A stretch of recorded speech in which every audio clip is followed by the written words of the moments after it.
Perkenalkan, nama saya Fitria SPD. Saya CGB Angkatan 11 dari Kabupaten Damasraya, Provinsi Sumatera Barat. Pada video ini, saya akan membuat tugas video aksi nyata saya di modul 1.4, yaitu budaya positif. Video ini berisi tentang diskriminasi pemahaman budaya positif yang akan saya bagikan kepada rekan-rekan guru di sekolahan saya. Di sini, saya akan membuat keyakinan kelas bersama murid di dalam kelas. Semoga video ini membawa praktik baik bagi teman-teman saya dan bagi anak murid saya.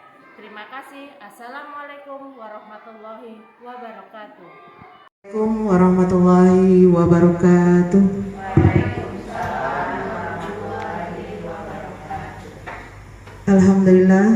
Alhamdulillahirabbil alamin. Wassalatu wassalamu ala asrofil anbiya'i wal mursalin wa ala alihi wa ashabihi rasulillahi ajma'in.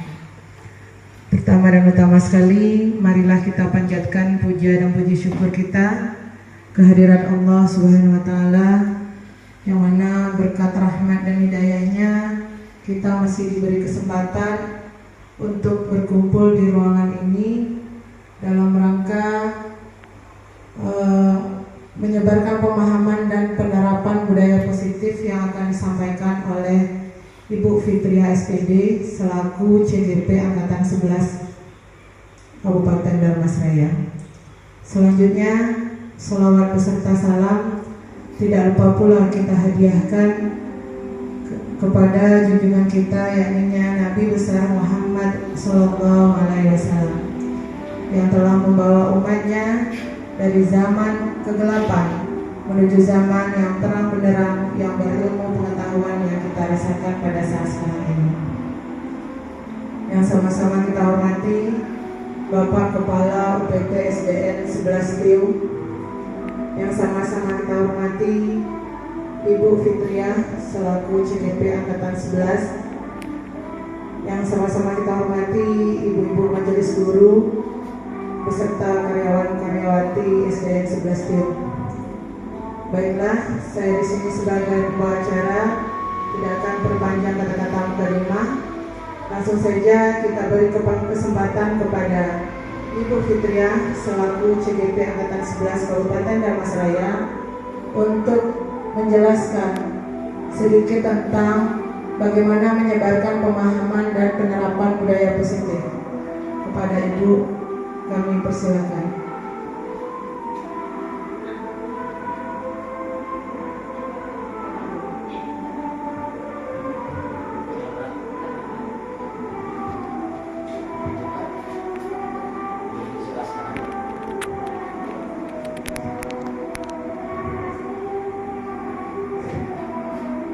Terima kasih kepada Bu Ayu waktunya.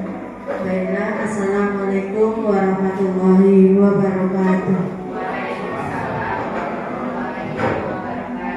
Alhamdulillahirabbil alamin, wassalatu ala asrofil anbiya'i wal mursalin wa ala alihi wa rasulillahi ajma'in. Yang sama-sama kita hormati Bapak Kepala Sekolah UPT SDN 11 Setiung, yang sama-sama kita hormati Ibu Majelis Guru beserta ADDPL dari mahasiswa Unyadim, dan yang saya hormati Ibu karyawan dan karyawati SDN 11 Setiung. Baiklah, di sini saya akan memaparkan tentang penyebaran pemahaman dan penerapan budaya positif, di mana dalam budaya positif ini yang akan saya paparkan adalah konsep inti dari budaya positif. Di sini terdiri dari perubahan paradigma belajar, disiplin positif, nilai-nilai kebijakan, kebutuhan dasar manusia, motivasi perilaku manusia, posisi kontrol, keyakinan kelas, dan segitiga restitusi. Selanjutnya, dalam pembelajaran ini kita mempelajari tentang pembelajaran dengan paradigma baru, yaitu pembelajaran dengan paradigma baru merupakan pembelajaran yang dirancang berdasarkan prinsip pembelajaran berdiferensiasi sehingga para peserta didik belajar sesuai dengan kebutuhan berdasarkan tahap perkembangan sesuai teori fisiologi modern untuk mewujudkan profil pelajar Pancasila. Di sini profil pelajar Pancasila yaitu yang terdiri dari beriman bertakwa kepada Tuhan Yang Maha Esa, 2. Berkebinaan global, 3. Bergotong royong, 4. Mandiri, 5. Bernalar kritis, dan 6. Kreatif. Itu yang terdapat dalam profil pelajar Pancasila yang sering kita hadapi setiap harinya. Lanjut, di sini ada miskonsepsi tentang teori kontrol. Di sini kita adalah sebagai guru yaitu ilusi guru mengontrol murid. Yang kedua, ilusi bahwa kritik dan membuat rasa bersalah mampu menguatkan karakter. Yang ketiga, ilusi bahwa semua penguatan positif, efektif, dan bermanfaat. Yang keempat, ilusi bahwa orang dewasa berhak memaksa. Selanjutnya, perubahan paradigma stimulasi respon ke pendekatan teori kontrol. Di sini teori kontrol stimulus responnya yaitu realitas atau kebutuhan kita sama. Semua orang memiliki hal yang sama. Kemudian kita mencoba mengubah orang agar berpandangan sama dengan kita. Seterusnya, perilaku buruk dilihat sebagai suatu kesalahan. Yang keempat, orang lain bisa mengontrol saya. Yang kelima, saya bisa mengontrol orang lain. Yang keenam, memaksakan ada pada saat rujukan gagal. Yang keenam,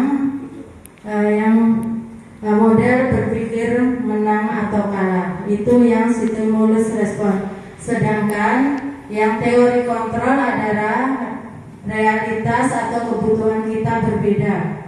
Setiap orang memiliki gambaran yang berbeda. Yang ketiga, kita berusaha memahami pandangan orang lain tentang dunia.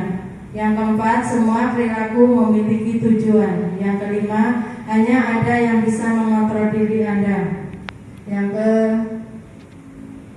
keenam, Anda tidak mengontrol orang lain. Yang ketujuh, berkolaborasi dan konsensus menciptakan pilihan-pilihan baru. Yang terakhir, model berpikir menang dan menang. Itulah untuk yang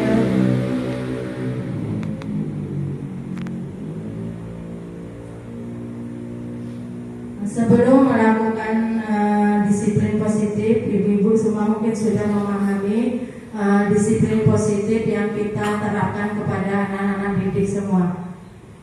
Di sini disiplin positif adalah suatu usaha pendekatan untuk menerapkan disiplin diri anak tanpa hukuman dan hadiah. Disiplin positif perlu diterapkan baik dalam lingkungan keluarga maupun lingkungan sekolah. Dengan menerapkan disiplin positif diharapkan tindak kekerasan dapat dihindari.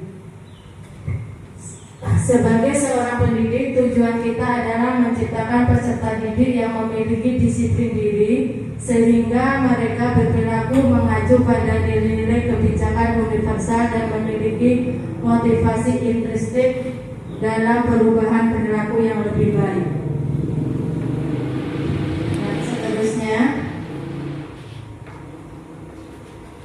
Nilai-nilai kebijakan, nilai yang disepakati bersama terlepas dari suku, bangsa, agama, bahasa maupun latar belakang.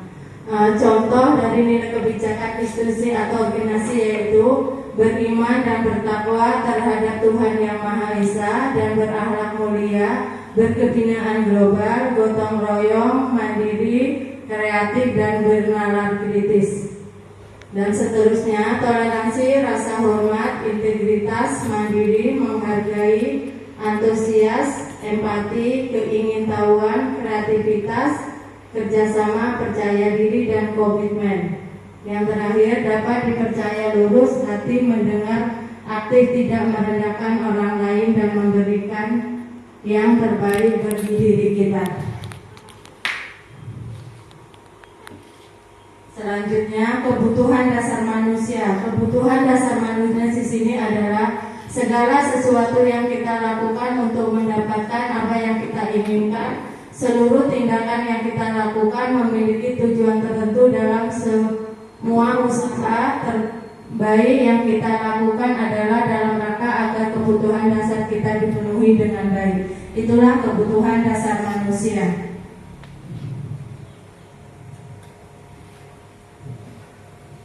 Di sini ada 5 kebutuhan dasar manusia, yaitu yang pertama, bertahan hidup. Bertahan hidup adalah kebutuhan yang bersifat fisiologis untuk bertahan hidup, misalnya kesehatan, rumah, dan makanan. Yang kedua yaitu kebutuhan kasih sayang. Kasih sayang dan rasa diterima. Kebutuhan untuk memberi dan menerima kasih sayang, dan kebutuhan untuk merasa menjadi bagian dari suatu kelompok. Keinginan untuk berhubung dengan orang lain seperti teman, keluarga, pasangan hidup, dan rekan kerja. Seterusnya, penugasan. Penugasan di sini adalah kebutuhan ini berhubungan dengan kekuatan untuk mencapai sesuatu, menjadi kompeten, menjadi terampil, diakui atas prestasi dan keterampilan kita, didengarkan dan memiliki rasa harga diri. Dan seterusnya, kebebasan. Kebebasan adalah kebutuhan untuk bebas, adalah kebutuhan akan kemandirian, otonomi, memiliki pilihan dan mampu mengendalikan arah hidup seseorang. Anak-anak dengan kebutuhan kebebasan yang tinggi menginginkan pilihan. Mereka perlu banyak bergerak serta mencoba-coba yang tidak terlalu terpengaruhi oleh orang lain. Dan yang terakhir adalah kesenangan. Kesenangan di sini adalah kebutuhan anak untuk mencari kesenangan bermain dan tertawa. Itulah 5 kebutuhan dasar manusia.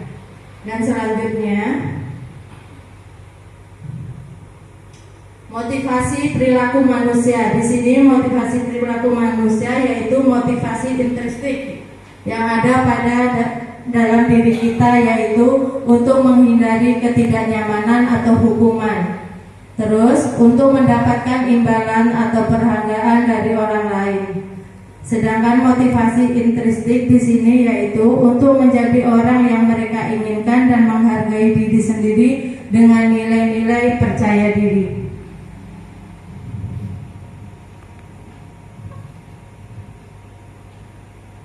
Nah, di sini yang akan kita lakukan adalah di 5 posisi kontrol. Di sini ada penghukum, teman, membuat rasa bersalah, manajer, dan pemantau. Bagi kita semua di sini posisi 5 ini apakah sudah kita terapkan, Ibu-ibu? Ya, alhamdulillah sudah ya. Di sini ada posisi menghukum. Mungkin menghukum di sini tidak pernah kita lakukan ya. Di sini posisi yang paling tepat kita sebagai guru adalah manajer ya. Manajer ini nanti kita lihat videonya sama-sama Ibu-ibu. Untuk manajer,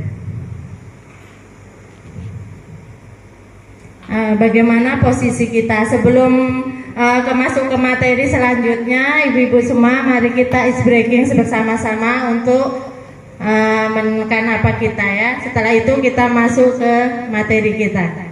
Silakan Ibu-ibu, Bapak-bapak mengikuti ice breaking yang telah saya buat. Sambil duduk aja Ibu. Ini ice breakingnya sambil duduk. Iya. Oke, kita sama-sama.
Salam dan bahagia Ibu dan Bapak guru hebat.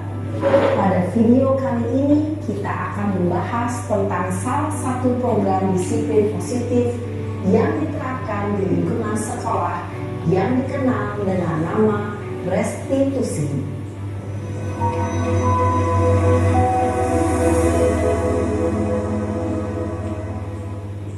Restitusi dikembangkan oleh pakar pendidikan Diane Grossen berlandaskan pada teori kontrol Dr. William Glasser. Segitiga restitusi adalah suatu proses dialog yang dijalankan oleh guru atau orang tua agar dapat menghasilkan murid yang mandiri dan bertanggung jawab. Pada saat guru di posisi manajer, aspek yang dikembangkan pada murid adalah motivasi intrinsik, sehingga penanaman nilai-nilai kebajikan dapat tumbuh dan berkembang menjadi suatu kebiasaan positif yang akhirnya membentuk karakter murid. Proses dialog ini terdiri dari 3 langkah yang digambarkan pada ketiga sisi pada segitiga restitusi. Sisi pertama adalah menstabilkan identitas. Sisi yang kedua adalah validasi tindakan yang salah.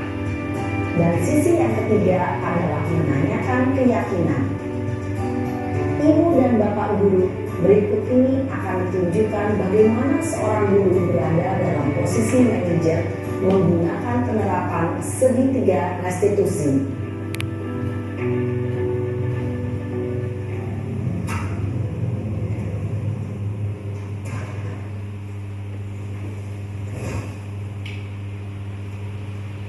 Siang Sarah. Siang Pak. Sudah lama nggak ketemu Sarah? Kenapa hari ini ada di sini? Kesel Pak, kesel banget. Masa aku dikatain tukang fitnah Pak? Ya aku marah lah.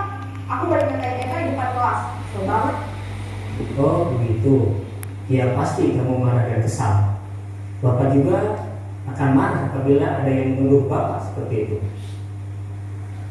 Kemudian pada saat itu kamu mau melakukan apa?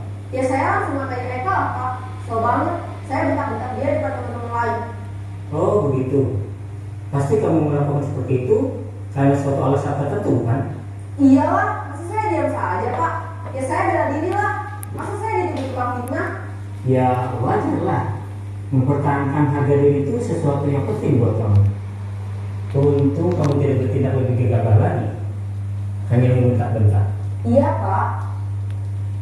Untung saya masih bersabar dan hanya membentak saja. Sudah gemes padahal, saya pasti bela diri lah. Ya pasti ya.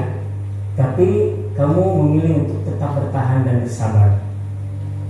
Kamu memilih untuk tidak berbuat lebih parah lagi kan? Iya. Nah, sekarang coba kita lihat lagi tindakan kamu yang bentak-bentak Eka di kelas. Tindakan kamu itu kira-kira sesuai dengan keyakinan kelas atau prinsip kamu tidak? Enggak lah Pak. Capek Pak jadi pemarah. Jadi keyakinan atau prinsip mana yang kurang sesuai dengan keinginan kamu? Ya, saya sebenarnya sangat menghargai orang lain. Mungkin saat itu saya menjadi emosi, jadi tidak menunjukkan sikap itu. Kamu meyakini tidak? Menghargai orang lain itu penting buat kamu. Yakinlah Pak. Iya, setuju. Kita harus saling menghargai. Namun, ada juga keyakinan yang kita sepakati yang perlu kita jalankan apabila kita sedang marah, kan? Ya, saya bisa lebih proaktif, mulai dengan diri sendiri. Saya bisa jadi lebih sabar, mengambil waktu jeda untuk berpikir mau apa selanjutnya. Kira-kira kamu bersedia memperbaiki masalah ini tidak? Bersedia Pak. Kalau kamu memperbaiki masalah ini, kamu akan menjadi orang seperti apa? Saya akan menjadi orang yang bertanggung jawab kali ya Pak. Dan senantiasa proaktif. Iya, menurut kamu bagaimana rasanya menjadi orang seperti itu? Ya nyaman lah, bangga bisa bersabar dan menahan diri. Baiklah kalau begitu. Yuk kita pikirkan bagaimana memperbaiki masalah ini.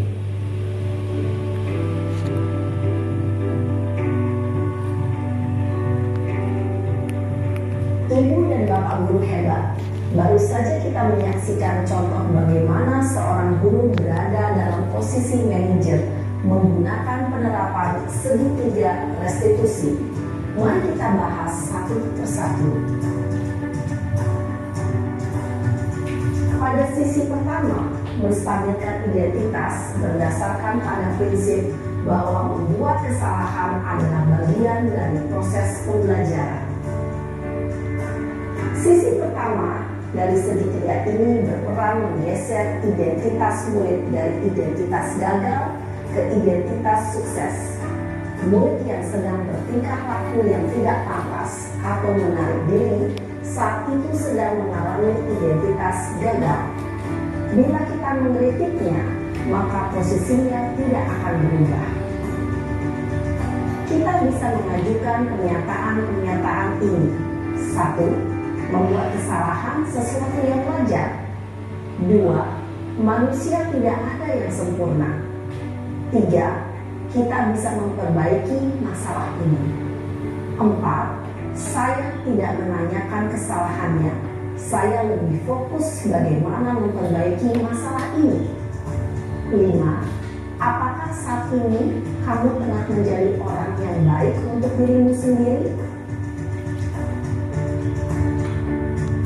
Pada sisi kedua, validasi tindakan yang salah berlandaskan pada prinsip bahwa setiap perilaku berupaya memenuhi suatu kebutuhan tertentu. Guru yang telah memahami teori kontrol akan bergeser dari pemikiran stimulus respon menjadi proaktif dan mencoba untuk mengenali tujuan dari perilaku murid. Mengenali dan mengakui kebutuhan murid ini dapat memperbaiki hubungan dengan murid tersebut. Pernyataan atau pertanyaan bisa disampaikan dengan nada suara tidak menghakimi atau memojokkan, sehingga dapat mengembalikan murid pada posisi positif. 1. Kamu bisa saja bertindak lebih gegabah lagi dari ini. 2. Kamu bukan melakukannya tanpa suatu alasan tertentu. 3. Kamu melakukannya karena mempertahankan sesuatu yang penting bagimu. 4. Mungkin kamu bisa mempelajari suatu perilaku baru yang lebih efektif. Bersediakah kamu mempelajarinya? Selanjutnya, kita akan simak sisi terakhir, yaitu menanyakan keyakinan. Teori kontrol menyatakan bahwa pada dasarnya kita termotivasi secara intrinsik. Pada saat perilaku yang salah telah divalidasi dan identitas sukses telah stabil, maka murid telah siap menaikkan keyakinan-keyakinannya dengan tindakannya yang salah, dan pemikirannya telah bergeser ingin menjadi orang yang dituju. Pertanyaan-pertanyaan ini dapat mengaitkan keyakinan-keyakinan yang dianut murid. 1. Sebagai keluarga atau kelas, apa yang kita yakini? 2. Nilai-nilai apa yang telah kita sepakati? 3. Seperti apa gambaran sebuah kelas yang ideal bagi kamu? 4. Kamu ingin menjadi orang seperti apa?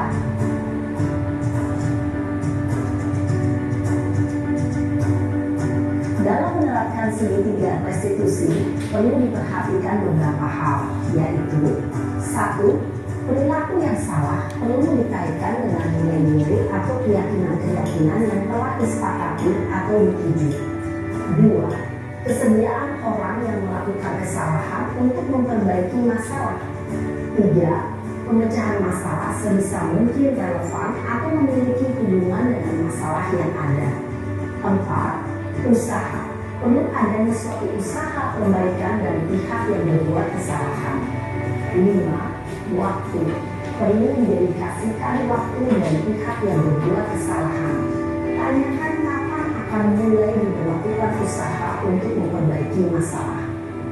Dengan memahami struktur penerapan segitiga restitusi, diharapkan guru dapat menerapkan posisinya sebagai manajer dengan mengajukan pertanyaan-pertanyaan bermakna yang dapat membuat murid menjadi lebih percaya diri, bertanggung jawab, dan mandiri.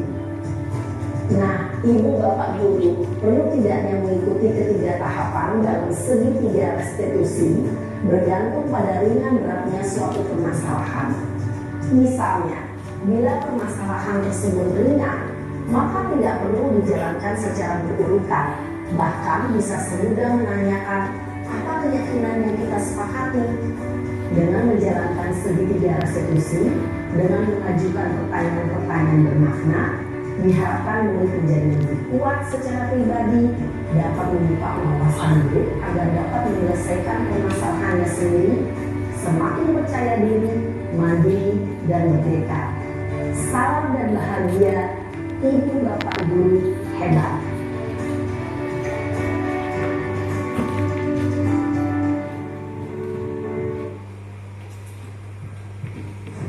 Itulah penjelasan yang lebih rinci tadi tentang mengenai segitiga restitusi dengan kita sebagai manajer. Mungkin di sini kita juga sering melakukan membuat keyakinan kelas bersama anak-anak, yaitu dengan membuat keyakinan kelas, yaitu dengan mewujudkan kata-kata yang positif untuk anak-anak kita semuanya. Kita lanjut untuk slide selanjutnya.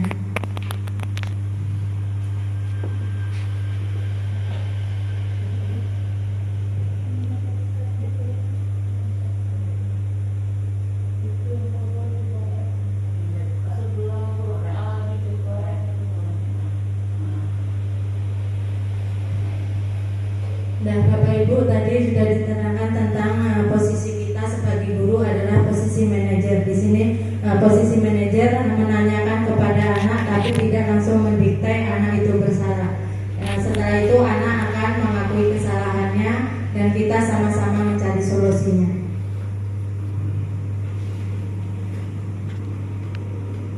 Nah, di sini tadi ada 5 posisi kontrol yang sudah dirangkai, yaitu seorang penghukum bisa menggunakan hukuman fisik maupun verbal.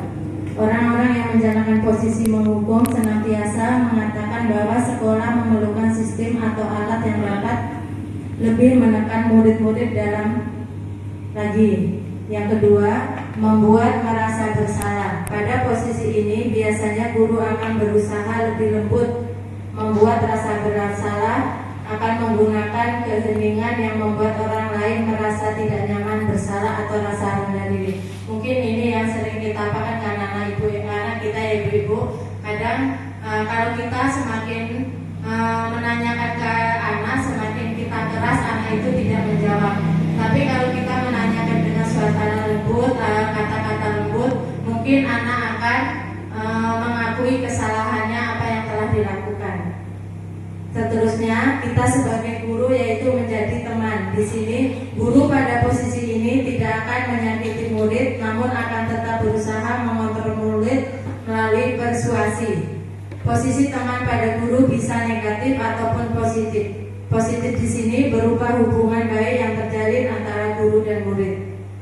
Dan selanjutnya, posisi pemantau. Posisi pemantau di sini berarti mengawasi. Pada saat ini kita mengawasi serta bertanggung jawab atas perilaku orang-orang yang kita awasi. Posisi pemantau berdasarkan pada peraturan-peraturan yang berkonsekuensi. Yang terakhir adalah posisi manajer yang telah kita lihat tadi bersama-sama. Di posisi manajer ini di mana guru berbuat sesuatu bersama dengan murid serta mempersilahkan murid untuk mempertanggungjawabkan perilakunya, mendukung murid agar dapat menemukan solusi atas permasalahannya sendiri.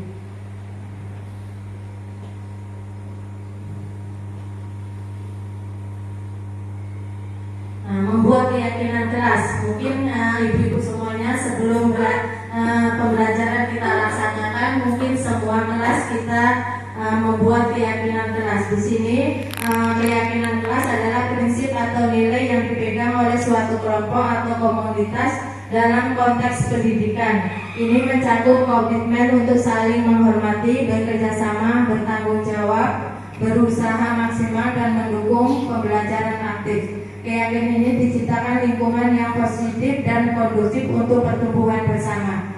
Alhamdulillah mungkin semuanya kita sudah sebelum pembelajaran berlanjut di semester awal, ibu-ibu semuanya kita sudah membuat kesepakatan kelas atau keyakinan kelas bersama murid-murid. Di sini murid akan mengeluarkan idenya atau gagasannya untuk membuat keyakinan kelas. keyakinan kelas biasanya kita gunakan kata-kata yang sering diingat oleh anak murid kita. Nah, di sanalah kita bersama-sama membuat keyakinan kelas. Apabila anak akan melanggarnya, anak akan ingat apa itu keyakinan kelas yang telah dibuat bersama.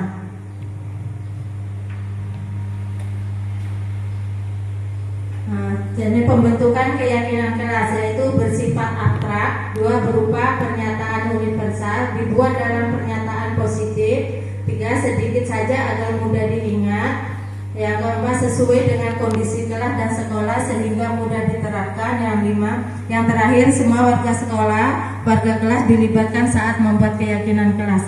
Di sini contoh cara membuat keyakinan kelas adalah kita dengan menggunakan kata-kata yang positif ya. Kata-kata positif itu berupa kata-kata yang mudah diingat oleh anak. Contohnya di sini tidak boleh membuang sampah pada tempatnya. Berarti kata positifnya bisa kita membuang sampah pada tempatnya, atau ya, sekarang yang kita pakai membuang sampah pada tong sampah yang ada di sekolahan. Itu untuk kata-kata keyakinan kelas. Jadi keyakinan kelas itu tidak boleh membuang sampah pada tempatnya, tapi mengambil kata baiknya yaitu buanglah sampah pada tempatnya. Itu untuk membuat keyakinan kelas. Terus yang kedua, tidak boleh datang terlambat. Berarti tidak boleh datang terlambat. Kata positifnya yaitu datang tepat waktu. Jadi anak-anak itu agar mudah mengingat keyakinan yang telah dibuatnya. Ketiga, tidak boleh ribut di kelas. Di sini tidak boleh ribut di kelas, bisa kita bikin menghargai yang ada di dalam kelas, baik dengan guru maupun dengan teman yang ada di sekitar kita. Itu untuk pembuatan keyakinan kelas. Nah, tadi sudah kita lihat sama-sama segitiga restitusi, yaitu suatu proses dialog yang dijalankan oleh guru agar dapat menghasilkan murid yang mandiri dan bertanggung jawab. Mungkin tadi sudah kita lihat videonya sama-sama ibu-ibu yang diterangkan. Dan yang terakhir yaitu langkah-langkah segitiga restitusi. Di sini tadi sudah itu menstabilkan identitas. Di sini menstabilkan identitas adalah bagian dasar dari segitiga, bertujuan untuk mengubah identitas dari orang yang gagal karena melakukan kesalahan menjadi orang yang sukses. Berbuat salah itu tidak apa-apa, mungkin itu yang sering kita pakai ya Ibu. Di sini contohnya tidak ada manusia yang sempurna, dengan kata-kata mungkin seperti itu. Yang kedua, saya juga pernah melakukan kesalahan seperti itu. Terus kita bisa menyelesaikan ini. Dan seterusnya divalidasi tindakan yang salah. Di sini setiap tindakan kita dilakukan dengan suatu tujuan, yaitu memenuhi kebutuhan dasar, yaitu kalau kita memahami kebutuhan dasar apa yang mendasari sebuah tindakan, kita akan bisa menemukan cara-cara paling efektif untuk memenuhi kebutuhan tersebut. Di sini, padahal contohnya perkataannya, padahal kamu bisa melakukan yang lebih buruk dari ini ya, mungkin seperti itu. Terus kamu pasti punya alasan mengapa kamu melakukan hal itu. Itu yang divalidasi tindakan yang salah. Terus yang terakhir menanyakan keyakinan. Di sini menanyakan keyakinan yaitu teori kontrol, menanyakan bahwa kita pada dasarnya termotivasi secara internal. Ketika identitas sukses telah mencapai langkah dan tingkah laku yang salah telah divalidasi ke langkah 2, maka anak akan siap untuk dihubungkan dengan nilai-nilai yang ada dia percaya dan berpindah menjadi orang yang dia inginkan. Contohnya, kamu mau jadi orang yang seperti apa? Mungkin itu pemaparan saya tentang diseminasi budaya positif yang saya pelajari. Mungkin dari rekan-rekan ada penguatan atau masukan untuk saya, dengan senang hati saya menerima.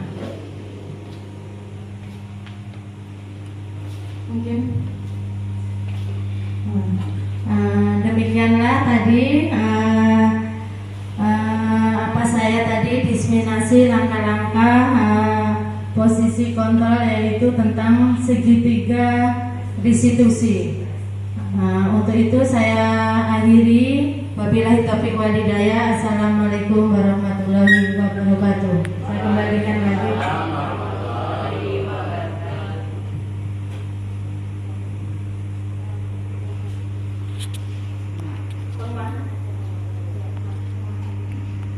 Terima kasih kita ucapkan kepada Ibu Fitri. Semoga apa yang disampaikan oleh beliau bisa kita terapkan di kelas maupun di sekolah kita dengan tujuan yang lebih baik lagi. Acara selanjutnya yaitu penguatan yang akan diperjelas oleh Bapak Kepala Sekolah kita. Kepada Bapak kami silakan. Bismillahirrahmanirrahim. Assalamualaikum warahmatullahi wabarakatuh.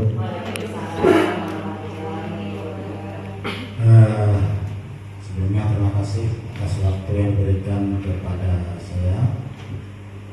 Selanjutnya yang kita hormati Bu Fitriah CGP Angkatan 11 yang telah memaparkan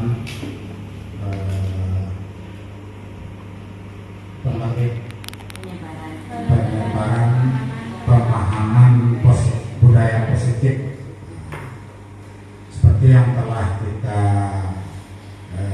dengarkan dan kita simak bersama, bahwa dari penyampaian beliau tadi ini merupakan pengalaman yang baru bagi kita dalam program CGP, bahwa untuk menyelesaikan sebuah masalah, saya jujur saja selama jadi guru tidak pernah seperti ini menyelesaikan masalah. Biasanya ya dengan cara bagaimana anak itu bisa ngaku apa yang dilakukan itu, tidak menggali apa penyebabnya dan bagaimana solusinya, sehingga kesalahan-kesalahan serupa selalu berulang. Karena penyelesaiannya bukan dari hati anak itu sendiri, justru kita yang menyodorkan, bahkan anak jadi tersudut, udah salah dibentak-bentak lagi. Ini hal-hal baru seperti ini sepertinya memang sangat perlu kita praktekkan. Karena hal ini muncul tentu bukan semerta-merta, ini melalui penelitian, melalui uji coba dan sebagainya, sehingga ini perlu diterapkan agar di dalam era sekarang Merdeka Belajar itu betul-betul apa yang diharapkan itu tercapai dengan tentunya kesadaran dari setiap individu manusia, termasuk dari kita. Dan saya sebagai kepala sekolah tentu berharap apapun yang ditampilkan kalau tahun yang lalu BOS yang desiminasikan juga tentang program yang ditawarkannya, lebih kurang caranya sama, tetapi materinya beda ya? Sama ya? Sama. Nah untuk itu barangkali kita sebagai guru yang belum melalui proses CGP, minimal kita telah memiliki pengetahuan tentang apa saja kegiatan dari CGP itu sendiri. Dan oleh karena itu, karena kita sudah mendengarkan dan menyaksikan bahkan mengikuti apa yang dipaparkan oleh para CGP, itu menjadi pengetahuan baru dan perlu kita laksanakan. Karena pada dasarnya kita di sekolah ini di era sekarang itu setiap guru mestinya baik CGP maupun tidak CGP ya, apalagi guru penggerak ya, seyogyanya memiliki program tersendiri, nyusun program sendiri dengan gagasan kita sendiri, dan tentunya melibatkan seluruh kita dan seluruh murid. banyak sekali yang bisa kita program tentang kemajuan dan efektivitas pembelajaran di sekolah kita. Salah satu contoh tadi yang disampaikan disiplin positif dengan berbagai macam instrumen yang perlu kita kembangkan.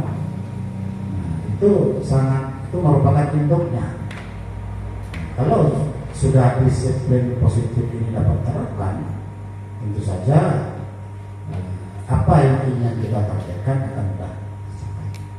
Nah, oleh karena itu kepada kita semua, saya juga berharap mulai kita merancang kira-kira program apa yang bisa kita kembangkan, yang tentunya melibatkan seluruh warga sekolah bila perlu dan berdampak positif terhadap anak didik.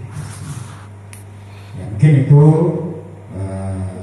terakhir harapan saya, harapan kita bersama, Bu Fitri di tengah kesibukan CDP juga ditambah dengan kesibukan PPG. Nah, oleh karena itu tentu menjadi tanggung jawab yang diemban dan sangat berat. Nah, tadi barusan saya juga tentang apa tadi PPG ya, bahwa pelaksanaan PPG hari ini tidak perlu adanya izin dari kepala sekolah. Nah, oleh karena itu kenapa tidak perlu ada izin? Karena pelaksanaannya itu dilaksanakan tidak boleh meninggalkan murid. Nah, ini ya. CDP juga seperti itu, PPG juga seperti itu. Jadi 3 pangkat 3 misalnya Putri yang harus diselesaikan pada tahun ini, dan kita tentunya berharap semuanya dapat dilaksanakan dengan baik, dengan tentunya mendapatkan hasil yang sebaik-baiknya. Semuanya berhasil, itu harapan kita, dan tentunya kepada ibu-ibu semua tentu perlu kita dukung dan motivasi beliau, mudah-mudahan dapat menyelesaikannya dengan sebaik-baiknya.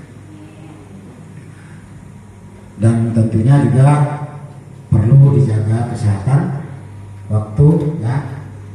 Yang pertama sekali pemikiran, karena manusia itu terkadang hanya oleh perasaan yang sesungguhnya itu tidak penting, bahkan menambah berat mental kita dan fisik kita tentunya, karena terlalu dipikirkan. Jadi jalannya aja lah dengan enjoy ya, dengan penuh semangat, jangan terlalu banyak berpikir. Nah ini nanti gini nanti jangan, nah kan belum ada hasilnya. Nah, yang jelas hadapi dengan sukacita, dengan semangat tentunya. Nah, mudah-mudahan apa yang disampaikan, apa yang dikerjakan membuahkan hasil yang baik. Tentunya yang lebih penting imbasnya kepada sekolah kita. Itu mungkin itu yang dapat saya sampaikan. Habis. Jadi mungkin itu yang perlu sebagai penguatan atau apalah namanya. Dan saya akhiri, tentunya bila penyampaian saya kurang tepat ya, mohon hati-hati. Maaf sebesar-besarnya. Wabillahi taufiq wal hidayah. Wassalamualaikum warahmatullahi wabarakatuh. Waalaikumsalam warahmatullahi wabarakatuh. Terima kasih kita ucapkan kepada Bapak. Semoga apa yang disampaikan oleh Bapak bisa kita terapkan dalam keseharian kita, dalam mendidik anak-anak kita. Mungkin saya sebagai pembawa acara, jika ada salah dan kurangnya saya mohon maaf sebesar-besarnya. Saya akhiri, wabillahi taufiq wal hidayah.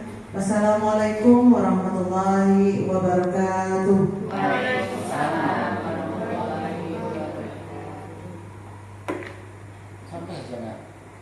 Assalamualaikum warahmatullahi wabarakatuh.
kesepakatan kelasnya. Ya. Nih. Oh, laki-laki warnanya ini ya. Yang depan pink. Tuh. Oh, nggak apa-apa. Kamu mau tukar? Udah nggak usah tukar-tukarin aja. Yuk, silakan anak-anak ibu bikin. Nah, ya, yuk. Ya, kamu pink. Oke, tulis ya, anak ibu semuanya.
lebih dari 7 menit izin kita. Terus sini ya, siapa lagi? Oke, ya ke sini. Ya, apa lagi? Nah. Ya, berarti ini kalau bahasa baku penelaran dapat apa nanti? Satu lagi apa? Ya, membiasakan dengan S. Berarti ini sepakat semuanya? Kalau sepakat berarti anak-anak ibu membuat tanda tangan, kita tempel juga di sana. Ibu panggil satu-satu nanti.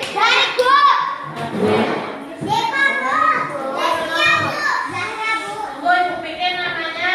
Kabarnya dari sini ke sana semuanya. Satu-satu. Semuanya.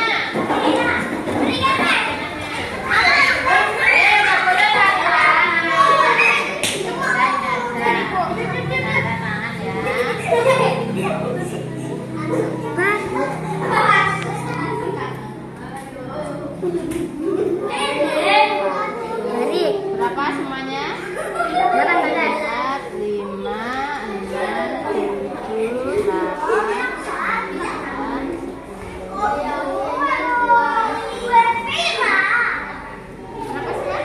8,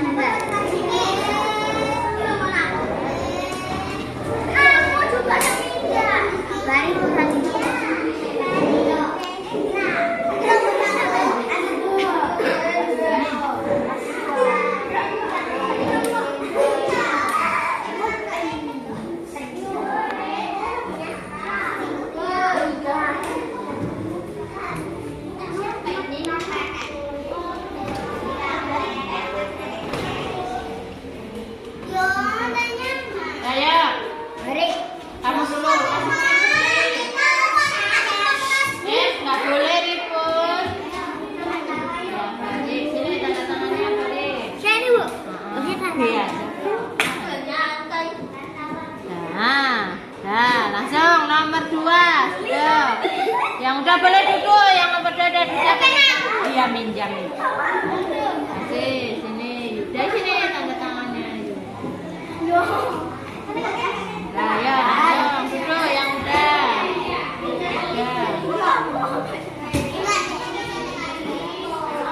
Nah, sini. Lanjut nomor 7. Nomor 4. Yang sudah boleh duduk, yang sudah boleh.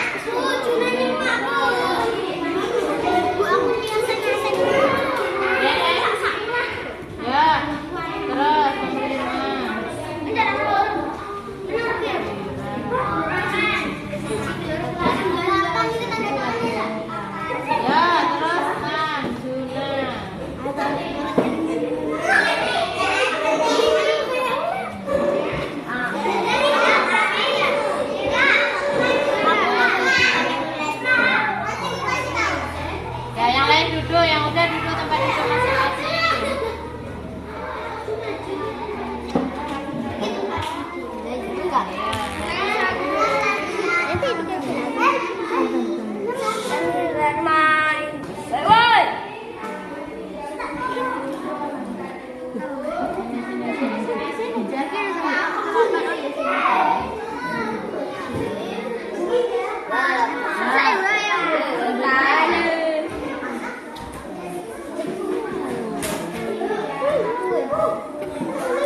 Perasaan saya sangat senang karena saya dan teman-teman saya menjadi lebih disiplin karena adanya keyakinan kelas. Assalamualaikum warahmatullahi wabarakatuh. Assalamualaikum warahmatullahi wabarakatuh. Perkenalkan, nama saya Kofifa Sylvia dari kelas 3 SDN 11 Cipayung. Perasaan saya sangat senang ketika membuat keyakinan kelas karena keyakinan kelas dapat membuat kita mandiri dan bertanggung jawab. Assalamualaikum warahmatullahi wabarakatuh. Demikianlah video penyebaran diseminasi di modul 1.4 tentang budaya positif kepada rekan guru di sekolahan saya dan membuat keyakinan kelas di kelas 3. Semoga video ini bermanfaat. Saya akhiri. Assalamualaikum warahmatullahi wabarakatuh.